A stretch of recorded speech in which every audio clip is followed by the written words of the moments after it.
Alright, what up, guys?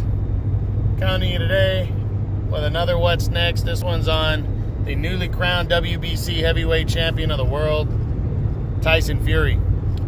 Fury came out on February 22nd. He main evented a ESPN pay-per-view card and dominated Deontay Wilder, scoring a 7th-round TKO in that victory as he captured the WBC heavyweight title. Big-time win for Fury, as he leaves no doubt that he is the #1 heavyweight in the world right now.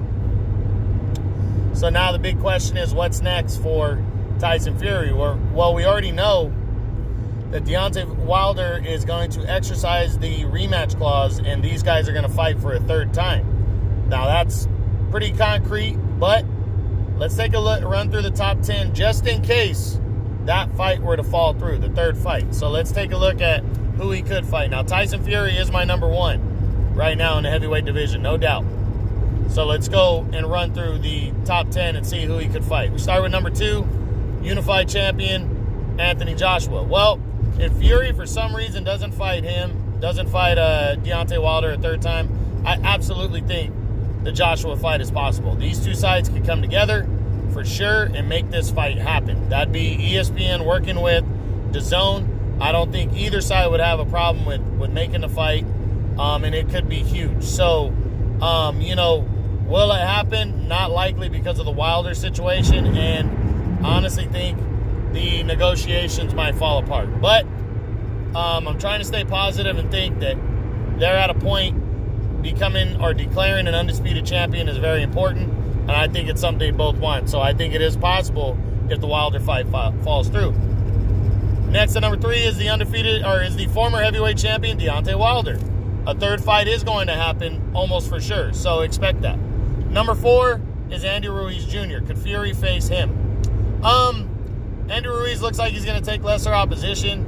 If for some reason the fight with Wilder, where the third fight were to fall through, I think he stays away from Ruiz because I don't think anybody would believe that Ruiz would beat him anyways, and I think he'd probably go after like an all United Kingdom fight with Dillian White instead. But I wouldn't completely rule it out because Ruiz has a name now that he has beaten Anthony Joshua last year, even though he lost to him in the rematch. So I think it's possible, but I think not likely. I think Fury's going after a little bit bigger names and fighters, or top tier guys, or local guys like Dillian White.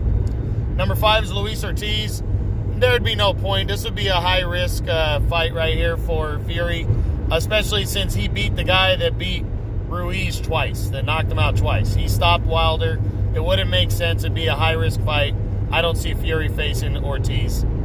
#6 would be former undisputed cruiserweight champ Alexander Usyk.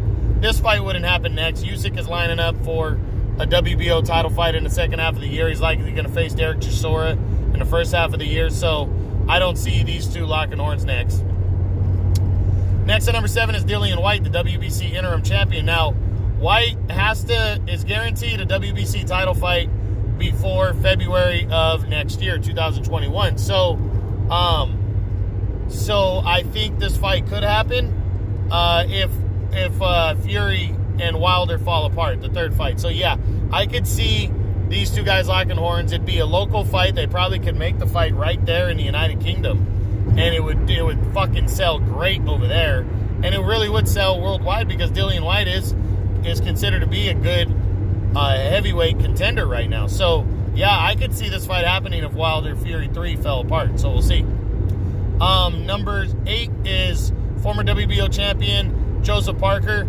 I think he's a guy just nobody knows, and has already been beaten by Anthony Joshua. So he's not a big name. So I don't think Fury would face him. #9, Alexander Povetkin, already been knocked out against Klitschko and Anthony Joshua. Even if he were to upset Dillian White, maybe he considers this fight by waiting around if he were to pull off the upset over Dillian White, Povetkin, but I don't think it's likely. #9, Michael Hunter. Not a big enough name. I don't see it. And #10, Kubrat Pulev. If Kubrat Pulev were to pull off the upset over Anthony Joshua in June and knock him out impressively to where Joshua didn't want a rematch, then I could see Fury and Pulev being possible, but I don't think that's going to happen. I think Pulev's going to get destroyed against Joshua, and that's going to be it. But yeah, so that's it right there for Tyson Fury, running through the top 10 and what he could be doing next. What do I think he's going to do? I think the third fight with Deontay Wilder is going to happen. I think it's going to be big. I'm going to say likely earliest maybe August. I'd say August, September area. It could fall later than that as they get prepared. But yeah, a third fight is going to happen this year, in my opinion, between Tyson Fury and Deontay Wilder. All right, guys, that's the what's next on newly crowned WBC heavyweight champion, the undefeated Tyson Fury. Hope you enjoyed this. True Boxing, been here with the truth.